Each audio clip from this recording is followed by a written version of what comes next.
Hey, thank you for tuning in. I am the Dude Without Fear. If you haven't already, subscribe to my channel because I love you and you're cool. And cool people subscribe to the Dude Without Fear. So before I get started, I do want to take just a moment because this is like the first video that I've made that's not like, hey, I got this new thing, look at it, in a couple weeks. So I wanted to just take this a quick second to thank a fellow YouTuber and a huge voice in the comic book YouTube community, and that is Rod the Rican. Rod has been doing this shout out show on his channel for a little over a year now, where he purposefully goes and looks for smaller YouTube channels about comic books, and he gives them a shout out on his channel on Sunday evenings, and tries to get more subscribers for them. And so if the Lord's work was getting more subscribers for comic book YouTubers, Rod, you'd be doing the Lord's work, buddy. But you gave me a shout out a couple weeks ago, and I've gotten some more subscribers since then. You were my 50th subscriber, and as of this video now, I'm at 69. So thank you so much for that. I appreciate it, and you are the man, Rod. So if you don't know Rod the Rican, go over to search Just a Rican and his comics on YouTube, and subscribe and follow him on Instagram, and he will appreciate it. You all may know him anyway. If you don't, check him out. He's a super cool dude. Thank you, Rod. So I've been reading some comics finally, and not as many comics as I'd like to read, but more than I had been reading. I've been mostly just doing unboxing videos for my mail calls, and that's not why I made this channel. I did not make a YouTube channel to do a bunch of unboxing. I do the unboxing because it's cool, it's funny, I think, but I made the channel to talk about comic books because, you know, there's sometimes where I will read a comic book that is just super freaking cool, and I just want to talk about it, and I don't have many people to talk about comics with. So I made this channel to do that, and so today I'm going to be doing a retro review, which is my favorite segment to do so far. And I'm just going to cut it to you straight. These retro reviews, I don't have them mapped out. I don't have them planned out. I don't have books in my head that I'm going to be like, all right, this week I'm going to do a retro review on that book, and then next week this book. Like, there's a couple books in my head that I would like to do that for, but retro reviews happen when I've been reading comic books and I read one that clicks, that speaks to me, and so that's what happened. Ideally, what I would like to do is I would like to give you a diverse variety of comic book characters that I'm doing retro reviews on. But like I said, I don't plan it. It's just when it speaks to me. That's the comic that I talk about. So I hope you like Batman, because this is today's retro review is Batman 547. I know the last retro review I did was Detective Comics 549, 8, something like that. And, you know, I want to give you more stuff than just Batman.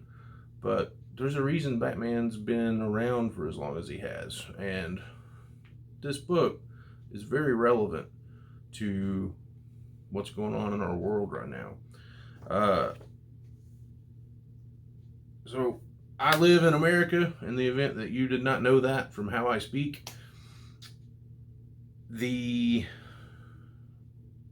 Our country's been under quarantine since March. Not mandatory enforced quarantine, but suggested quarantine to try to curb this coronavirus stuff. And on the heels of that, you know, we've got all these protests going on against police brutality, and you know, the thing that happened was a horrible thing. And I'm not here to talk politics to you, and I'm not going to try to push anything on you. That's not what this is about. This is about comic books. Comic books themselves do that enough right now, and readers hate it. And, you know, I'm not about that. But what I am about is taking messages from comics and applying them to our lives and learning and growing from the stories that they have to tell, being inspired by those stories. And this story inspired me, and I hope it might inspire you too. So let's get into it, all right? So you may remember this book from my mega haul from the trade-ins that I got. If you're a subscriber, if you've watched that stuff, this is one of those books that I picked up, so I didn't pay anything for the book. It's Batman 547, and I just rebagged and boarded a lot of those books the other day, and the only reason I read this book was because it's one of one. It's a one-shot. It's not continued on in 6 other books like a lot of modern comics are, and I only read it because I was like, it's going to be a quick, easy read, and that's one comic down, right? And I can file it away. It's even a Genesis tie-in book, and I was like, it's not. It's just going to be your average Batman comic. It's not. So to fill you in, Genesis was a storyline in around '97 where, according to Wikipedia, which is where you go if you want to know things about comic stories or characters, you go to Wikipedia. So it says that the storyline revolves around the God Wave, which came from the source, and on the first pass of the God Wave, it created gods, small g. And then on the bounce back of the wave, it created the demigods and metahumans.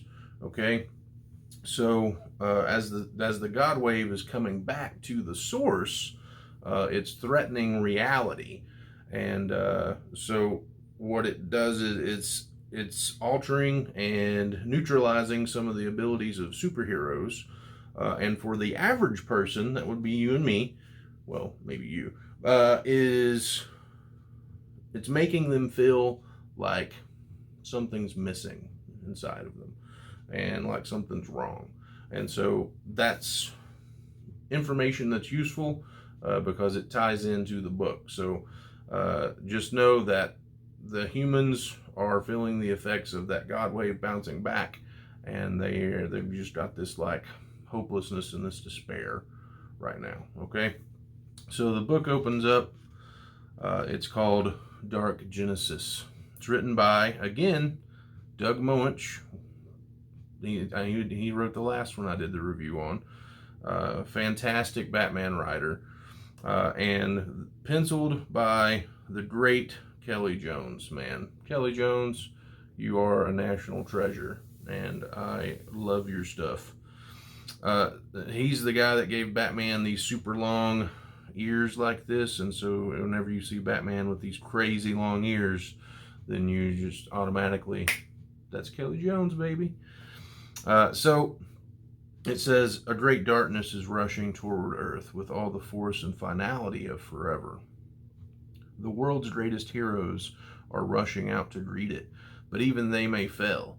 In the meantime, the Earth's population is somehow attuned to the threat, without awareness of its nature, but subject to the psychic pain caused by its approach, a black, crushing despair. What can one man do to counter it? And can that man purge its poison from his own soul? So this first page alone, I was like, whoa, this is a huge thing going on. So Gotham is in chaos. Gotham's always in chaos, but this is more chaos for Gotham, right? So the next scene, it starts out, Commissioner Gordon is on the roof of GCPD, and he's reaching to turn on the bat signal, and he says, no, what's the use? Looting and riots everywhere. He can't stop all of it, can't be at the heart of every crisis. Where would he even start? What could he possibly do? What can any of us do? Something dark and terrible is happening to all of us, to the whole world. And there's no way to stop it. No way at all. Every passing minute drains the future of more hope. We're falling, every one of us, into some dark, endless abyss. Why even try to go on, right? So here we have this picture of what the world's like right now. This is Commissioner Gordon, and he's hopeless, and he's like, what's the point of even trying? Why even call Batman? What could even Batman do? He's just one guy. And you know, that what he's saying about the world right now, you know, that's relevant to our situation right now in America. There's stuff going on, and it just feels like it can be very easy to feel like it's hopeless, and that the world's just getting crappier and crappier, and that there's no point, and you know, it can put you into this crippling depression. And you know, it's easy to let the news and all the stuff you see on social media and just the stuff happening in the world, it's easy to let that infect your soul, man, and just bring you down into this dark place, to where you're like Commissioner Gordon. What's the point? What's the point of even trying? What can I do? So let's go on. The next scene, Batman is talking to Oracle in the Batcave. He says, I won't ask how you're feeling, but I am asking for your help. You and I know what's causing the despair, but the average person has no clue. All they know is that they suddenly feel helpless without knowing why.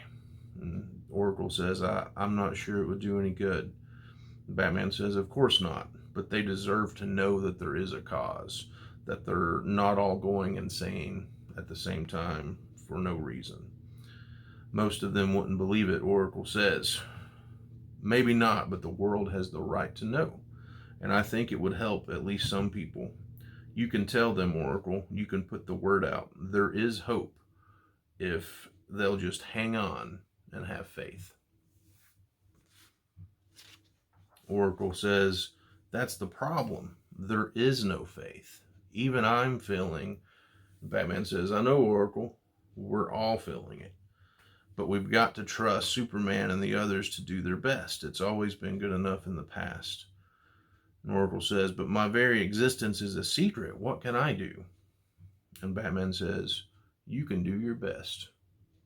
Use your resources, your network to contact key people, the media, leaders of all kinds, local, national, even international, anyone with influence. Tell them. And she says, but with everyone feeling this same loss of faith, he says, give them faith, Oracle. Find some way to convince them. She says, all right, I'll try. And then under her breath, she says, but how do I first find a way to convince myself? If only I could get out of this chair. If only I weren't crippled, helpless. If only I really could do something.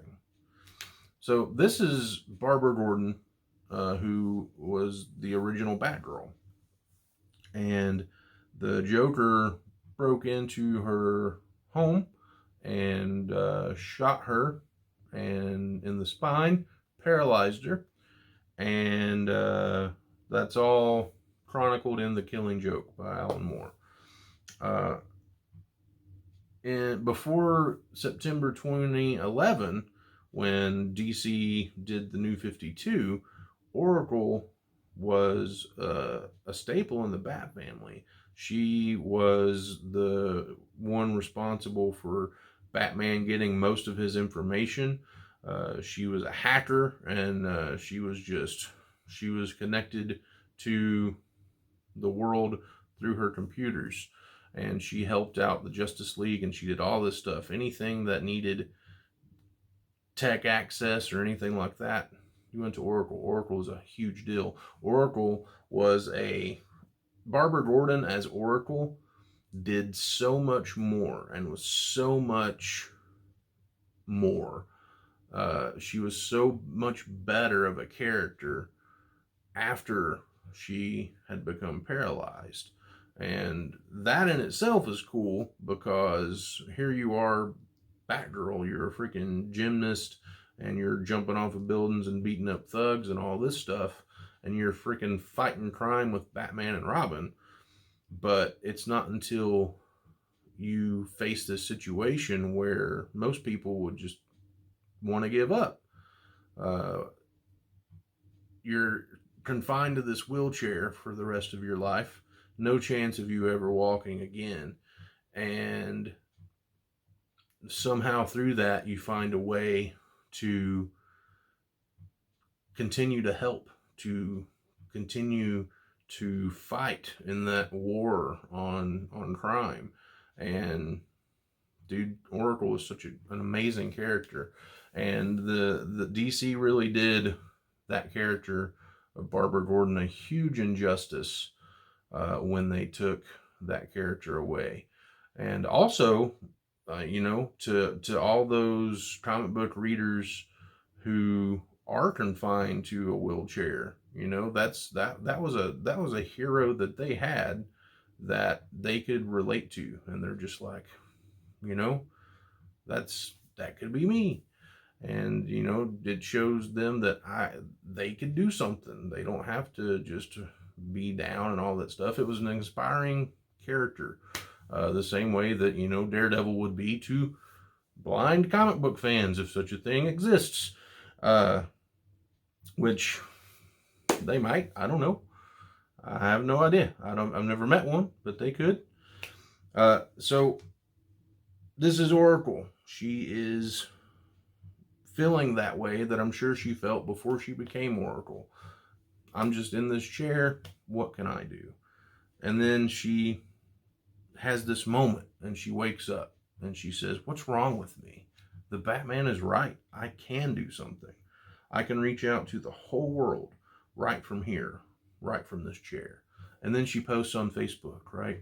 She makes she tweets, and all this stuff. That's how we would interpret that today. But realistically, back then, who knows what she's doing? I don't know. She might be sending emails to mass amounts of people, letting them know, hey, this is why you feel this way.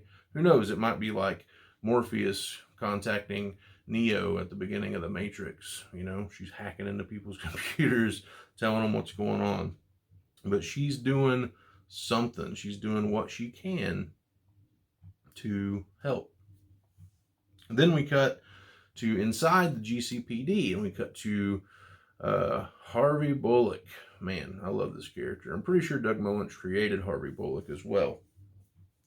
So Harvey's sad because there's only one donut left, and it's stale. And Montoya asked, hey, Harv, how are you feeling? And he says, like, I'll need a long dirt nap, Montoya. How am I supposed to feel when Verta May gave up making fresh donuts? And you just see his desk, and there's paper and trash everywhere. And then the phone rings, and he's a lousy phone, and he picks it up. He has to look for it first. He has to move papers and trash off of the phone to be able to find it. And he answers it. Sergeant Bullock, Major Crimes, what do you want? And this shaky voice comes over the receiver. Says, I've got a gun, and there are people here, people I could shoot. And Harvey's like, just what we need, Montoya. Hostage situation. Start a trace on the call. And then, so that opens up that story. And then we go to Batman in the Batcave. And Alfred says, you're leaving, sir? He says, I must, Alfred, to do whatever I can out there, however small. He says, of course, it's just that, well, never mind, sir. And Batman asks Alfred, would you be all right? And he says, I really don't think so, sir, but don't worry, I'll get by.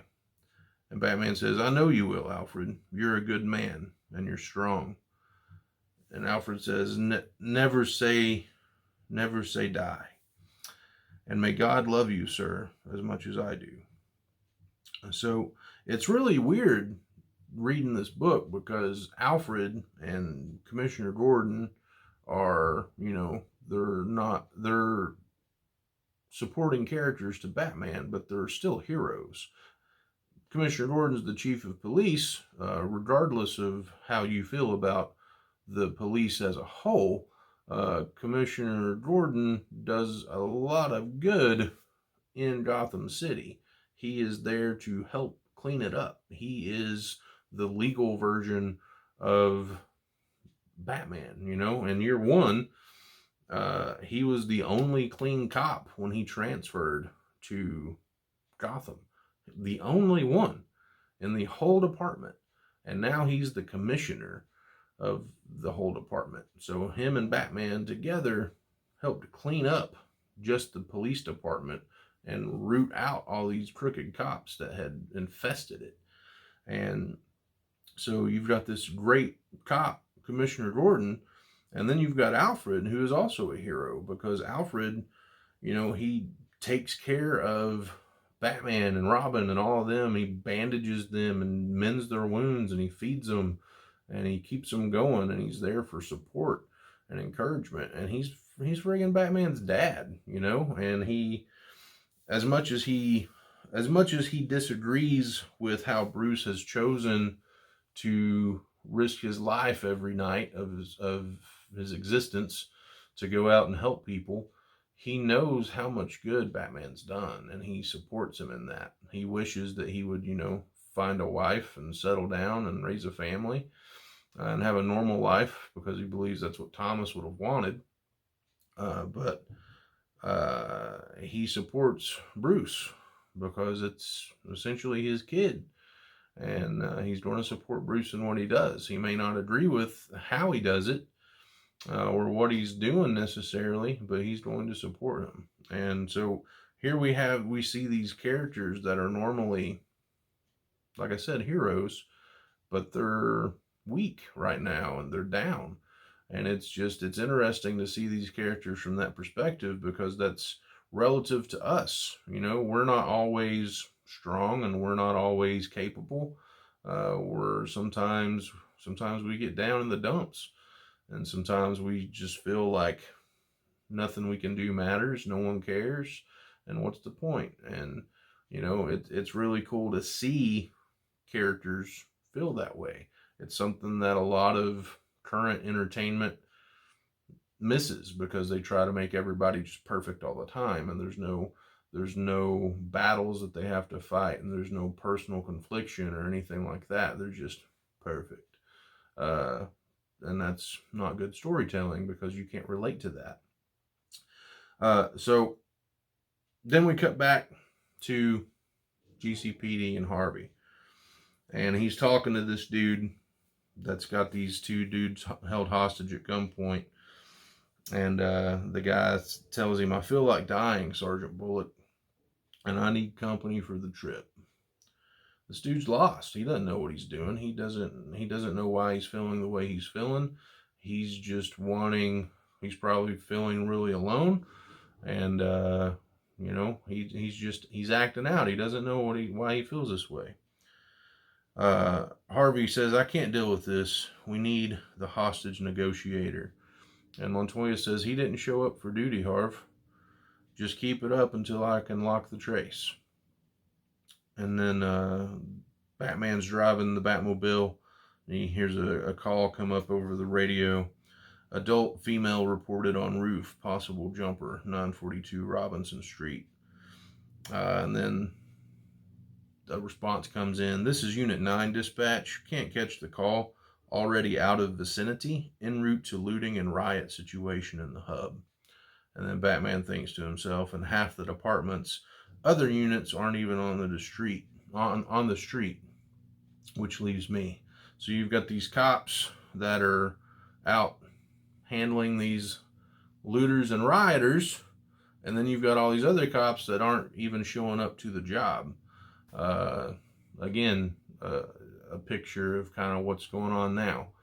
Cops are afraid to show up because they're afraid of what could happen to them, because the world's turned against our police officers. So Batman says, which leaves me. And then it goes back to the conversation on the phone. And the guy says, but you don't feel what I'm feeling? Don't you feel what I'm feeling? And Harvey says, of course I do, pal. I almost popped Casablanca in the VCR and stayed on the couch. It's like, but you didn't, Sergeant Bullock. You went to work. You're going on. And he says, hey, I've seen Casablanca 73 times, pal. And believe me, and he says, it's not funny. And he says, and believe me, pal, I'm not laughing. Harvey's in just a bad place as this guy is, but Harvey's pushing on. And in this moment, Harvey's doing what he needs to do, what is required of him at the time. He's not a hostage negotiator, and he doesn't feel like being one or attempting to be one. But he steps up because that's what's needed. And so he sees that that's needed, and he steps up and does it. Montoya tells him, we got the Trace Harv cigar shop on 9th. And he tells her to roll, I'll keep him talking. And he says, yeah, I'm still here, pal. Just had to relight my stogie is all. You like cigars? And the guy changes the subject. He says, I said, why are you able to overcome this hopeless despair? He says, I don't know, pal. Maybe because I'm a cop. Renee's rounding up the police. He says, I toughened to it a long time ago, pal. Probably got calluses on my soul. Alls I know is the bad guys ain't the real enemy. The villain is. The bad guys got to be stopped, sure, and I do it, but they're just the test. The real enemy is how the bad guys make the good guys feel. And we got to beat that feeling, pal. We got to stay better than the bad guys. They leave a lot of nasty wreckage, and we got to rebuild every time, even when it means rolling that boulder up the mountain again and again. The guy with the gun says, never make it to the top. And Harvey says, right. And when the bad guys show us all the dark stuff in their guts, maybe inside all of us, we got to look right at that stuff and hawk a big one. And then the hostages are, begging. One of them's begging for their life. The other one's just saying, just do it, man. Just go ahead and do it. Because he's feeling the despair too. And Harvey says, you mean like, or the hostage, the dude with the gun, the bad guy, says, you mean like spit in his eye? Harvey says, hey, maybe I am getting through to you, pal. Then this is just a small scene, but Vesper Fairchild calls Wayne Manor to talk to Bruce. You gotta remember, this is before everybody had mobile phones in their pocket all the time.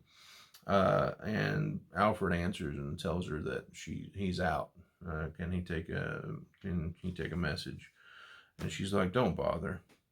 I'm on a news break here at the studio, and I was just feeling well. And Alfred says, I understand perfectly, Miss Bell. And he says, you are most assuredly not alone. Perhaps you and I could talk when your program has concluded. And she says, I'd like that, Alfred. I'll phone you back then. And so that's just a little moment, right? And it's almost transition, but it's just this tiny thing that Alfred does where he recognizes that she feels the same way he does, that he empathizes with how she feels, where she feels hopeless and down. And Alfred's like, you just need somebody to talk to. I can be that person to talk to. And so just, and it puts a smile on Alfred's face to say that. And in that moment, Alfred he's just doing something really small, just being a voice to listen to, just being there to listen, and just being another voice to hear, just being there for support and offering that. And that's a tiny thing, but that's something that you and I could do, offer to be there for one another when somebody's feeling down and bad. When somebody's feeling alone, they want to know that they're not alone, and offering that is a huge help. So then we cut to a rooftop scene where this lady is dealing with it, man. She says, I failed them all. I can't deal with it. I can't deal with anything now. Can't even bear to look in little Jenny's eyes. And Batman, a voice out of the darkness says, don't do it. And he says, if Jenny's your daughter, she needs you now more than ever. And the woman says, who are you? I can't see anything, nothing but shadows. Batman says, I'm a friend. She says, no, you're just a voice taunting me, mocking me. Probably not even real, just in my mind. And Batman says he can't step from the shadows, not when the mere sight of me could push her over the edge. He says, trust me, I'm here, and I want to help. And she's standing on the edge of the building, her back to the ledge. She says, nothing can help. I've tried to find help everywhere. Some people are even worse than me, saying it's the end of the world and there's no way to avoid it. And Batman says, they're wrong. It's only the end of your world if you give in. Don't do it. Not if you love little Jenny and want to. And she screams, no, stop confusing me. Stop saying all those. And then she gets flustered. And then we cut back to the hostage negotiation. And Harvey says, and the battle's inside your head, pal. So don't let the bad stuff win. Be tougher than you thought you could be. And the guy says, let's say I can, but how? He says, put the weapon down, pal. It's a gun, right? And guns are bad guy things. He says, no, it's the only thing giving me any power. He says, against what, pal? Listen, you feel how heavy that gun is in your hand? He says, yeah, heavier than I expected. And every ounce of it is wrong, pal. We were wrong to invent the lousy things. They're part of what the bad guys shoved into our heads, way back when we were still hiding and shivering in our caves. You mean in fear? Guns are fear, pal. Cold metal lumps of fear and weakness. Yeah, but I need it. You need the opposite, pal. You need guts and strength, faith and trust. Stand ready, but hold your fire. Whatever you say, Montoya. That's Montoya talking to the cops. Sorry. So, regardless of how you feel about guns, whether you're pro Second Amendment, whether you're anti-gun and for full-blown gun control in America, it's easy to read something like that and politicize it. Doug Moench could very easily be making a political statement about guns. But he could also not be doing that. Batman himself hates guns. A gun destroyed his life and made him who he is. And so Batman itself is very anti-gun. But, it doesn't mean that it's saying, hey, you shouldn't have guns or anything like that. Don't let that be political. just read it in the context of the story. This dude's holding a gun to these dudes' heads, and Bullock's just trying to get him to put it down. And, you know, Bullock probably does feel that way. Bullock's a cop in Gotham City, man. One of the worst cities in the world. And he sees all this death and destruction constantly because of guns. And, you know, but even if there weren't guns, there's still going to be that. There may just be less massive amounts of it all at one time. You know, you can't stab 30 people at once, but you could mow them down with a big gun. But don't politicize that. That's not what I'm trying to do, and I don't believe that that's what they're really trying to do either. So Montoya and the cops arrive at the scene, and she says, you know, just be ready to hold your fire. And she's trusting her partner to do the job. And the guy with the gun says, no, how can I get through with this without the gun? It's all I've got. And then we cut back to the rooftop, and the woman's slipped. She's lost it, and she's slipping, and she falls, and Batman yells, no. And he says, I can't let her down. I've got one chance at a perfect throw. And he throws his rope and wraps around her wrist. And unlike Spider-Man and Gwen Stacy, he catches her and he saves her life. And I really like this page from Kelley Jones, because he catches her when the rope, you know, expands and becomes tight. She's got, how she's drawn, she's kind of like she's in a dance. And it's just it's a beautiful image for a beautiful moment. And Batman's just, yeah, you know, he's excited that he did it, that he saved her, that he stopped it. And we go back to the situation with the guns. It says, listen to me, pal. You can get through this, and I'm going to help you. Just put the gun down and walk away from it. Says, but, he says, there's people waiting right outside. They're feeling bad too. We're all feeling bad. But they can help. Says, if I put the gun down and walk away, then I've got to put the phone down too. It's not a cordless.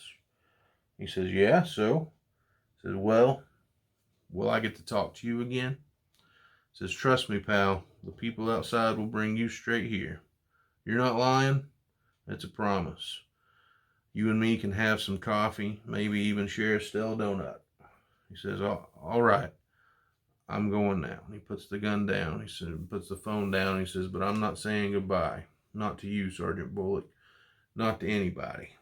And then the hostage breathes a sigh of relief. And then the cops are pointing at the door, and they see it open, and Montoya says, hold your fire. He's unarmed. And then we go back to the roof where Batman's pulling the woman up. She says, why did you stop me? He says, because you're wrong. Because whatever you feel right now, life is still worth living. You're filled with fear and confusion, and I don't want to frighten you further. But you have a right to know there's a cause for what you're feeling, and it will come to an end. And in his mind, he thinks to himself one way or the other. She says, I don't believe you. Nobody cares anymore. He says, I cared enough to risk my life saving you. She says, yes, you did. And I never even thought you were real. He says, the force making us feel this way is real, and that's why it can be stopped. Many things we don't know about are real. And she says, but it's still like everything is closing in and there's nothing I can do about it. And Batman says, make yourself do something, however small.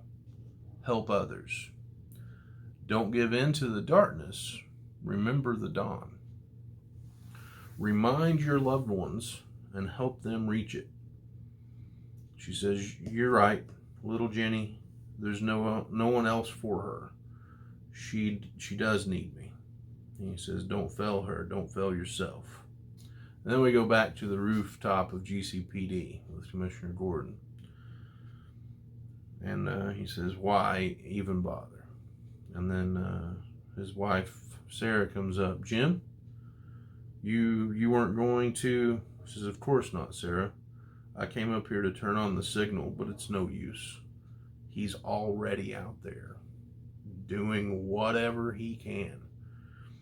She says, it's probably not much. He says, no, Sarah, it's probably not. There's not much any one man, any one woman can do. But if we all try, each and every one of us, maybe it'll be enough to see us through. She says, I hope you're right, Jim. She says, just be strong, Sarah, and hold tight. And it says, a great darkness is rushing toward Earth with all the force and finality of forever. And humanity's very best are rushing out to greet it. And Batman, the last panel, just ends it and says, Godspeed to all of you. So, the great darkness that's rushing toward Earth is this God wave, but it's also just evil, right? And at the beginning of the book, the greatest forces on the humanity's very best are rushing out to greet it. You know, that's the superheroes. It's Superman and all those dudes, Justice League. But at the end, you know, there's no superhumans in this book. It's all people, all humans. So people are humanity's very best, and they are rushing out to greet the darkness. And so, you know, it just felt, this comic, when I read it, it spoke to me because it just felt very relevant to what's going on in our country right now and in our world. There's a lot of darkness. There's a lot of bad stuff going on. And it just seems like everybody hates everybody else. And, you know, it's like, what can I do to stop that? Well, you can be an awesome dude. You can love your neighbor as yourself. You can be excellent to each other. You can smile. You can greet people. You can be a freaking good human being and not a pile of crap. You can, however small the act is, do a kind act towards somebody. You know, put an old lady's grocery cart up for her at the grocery store in the parking lot, or, you know, offer to get something down off a shelf for somebody, or pay for somebody's meal behind you in the drive-through. You know, just tiny stuff, however small thing. Every action that you do has a ripple effect. And so in the world right now, where there's so much darkness and we're being pumped full of fear and hopelessness from the media, don't listen to it. Be the good in the world. Be the change that you want to be. Be the change that you want to see. What the things that you want to see in other people, you be that thing. You help people by being the example. You know, don't give people a reason to say, well, I hate this person because everybody hates me. I don't hate you, I love you. So that's my retro review. If we all try to be good, to be the best that we can and do the best that we can, to be good people, if we choose to love each other instead of choose to hate each other, and we choose to do something instead of just sit by in silence, but we're reacting in love, then we can combat the great darkness that's rushing against us to take us over. So the world needs more love. The world needs more unity.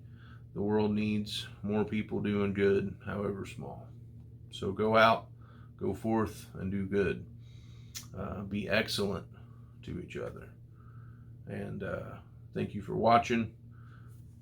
Take it easy.